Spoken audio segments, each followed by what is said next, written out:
안녕하세요. 오늘은 사도 바울이 남긴 글 중에서 아마 가장 복잡하고 또 오해도 많이 받는 구절 중 하나를 한번 제대로 파헤쳐 보려고 합니다. 무려 2000년 전에 쓰인 결혼과 독신에 대한 안내서라고 할 수 있죠. 바로 고린도전서 7장입니다. 자, 그래서 오늘 우리가 어떤 순서로 이야기를 풀어나갈 거냐면요. 먼저 결혼에 대한 아주 어려운 질문에서 시작해서요. 그 다음엔 이게 딸 이야기야? 약혼녀 이야기야? 하는 아주 흥미로운 해석 논쟁을 살펴볼 거고요.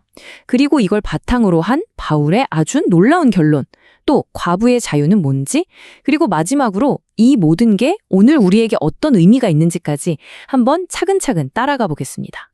네, 그럼 첫 번째 주제부터 바로 들어가 보죠.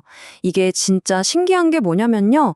무려 2000년 전에 쓰인 글인데도 오늘날 우리가 하는 고민이랑 똑같은 질문으로 시작한다는 거예요. 그 질문이 뭐냐? 바로 이겁니다. 결혼해야 하나 말아야 하나? 정말 근본적인 질문이죠. 이게 바로 당시 고린도 교회가 안고 있던 핵심 딜레마였고 바울은 여기에 답을 주려고 했던 겁니다. 모든 논쟁의 시작점이 된 구절이 바로 이건데요.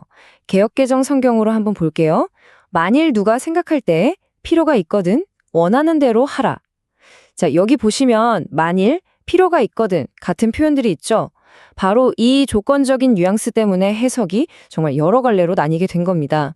자, 그럼 이제 이 구절의 가장 핵심적인 미스터리로 한번 들어가 보죠. 도대체 이 구절에 나오는 사람들, 그러니까 이 결정을 내리는 주체가 누구냐는 겁니다. 크게 보면 해석이 딱 두 가지로 나뉩니다. 첫 번째는 이 누가를 아버지로 보는 거예요. 아버지가 자기 딸을 결혼시킬까 말까 고민한다는 거죠.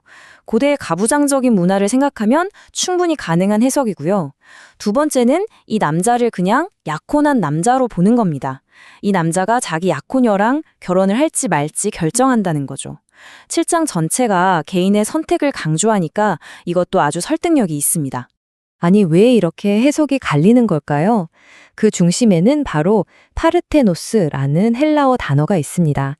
이 단어의 뜻이 그냥 처녀 혹은 미혼 여성이거든요. 원문에 딸이라는 단어가 콕 집어서 나와 있는 게 아니에요. 그러니까 이게 아버지와 딸의 관계인지 약혼한 남녀의 관계인지 애매해지는 거죠. 그런데 여기서 진짜 중요한 게 있어요. 이 논쟁 물론 아주 흥미롭죠. 하지만 사실 어떤 해석을 따르더라도 바울이 궁극적으로 말하려는 핵심 메시지는 똑같다는 겁니다. 그러니까 너무 여기에 얽매일 필요는 없어요. 자, 그럼 바울의 결론이 대체 뭐였는지 한번 들여다볼까요? 이 결론은요, 당시 고린도 교회에 퍼져 있던 어떤 극단적인 생각을 바로잡아주는 역할을 합니다. 바울이 내리는 첫 번째 편결, 아주 명쾌합니다. 결혼은 죄가 아니다. 당시 교회 안에 결혼은 영적으로 뭔가 낮은 단계고 독신이 최고야 하는 식의 극단적인 금욕주의가 있었던 것 같은데 바울이 거기에 딱 선을 긋는 거죠. 그런데 바로 다음 구절이 우리를 좀 헷갈리게 만들어요. 결혼하게 하는 자도 잘하거니와 결혼하지 아니하게 하는 자는 더 잘하는 것이니라. 아니, 결혼하는 것도 잘하는 건데 안 하는 건 더 잘하는 거라고요? 이게 대체 무슨 소리일까요? 그러게요. 왜 결혼하지 않는 게 더 잘하는 것일까요? 이게 뭐 독신이 도덕적으로 더 우월하다? 뭐 그런 뜻일까요? 여기서도 열쇠는 원어에 있습니다. 더 잘하는 것이라고 번역된 헬라어 크레이소는요.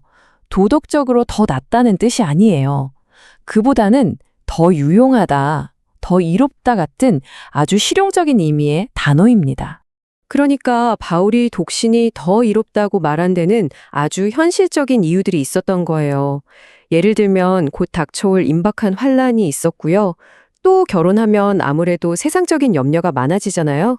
그런 것에서 자유로울 수 있고 그래서 주님께 더 온전히 집중할 수 있다는 거죠. 때가 얼마 남지 않았다는 당시의 긴박한 상황을 고려한 지극히 실용적인 조언이었습니다.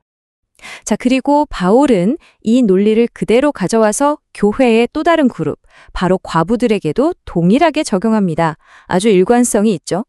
바울의 가르침은 정말 간단명료해요. 첫째, 남편이 살아있을 땐 당연히 아내는 남편에게 매여 있다. 둘째, 하지만 남편이 죽으면 그녀는 완벽하게 자유로워진다. 셋째, 그래서 그녀는 자기가 원하는 누구와도 결혼할 수 있다. 아주 명확하죠.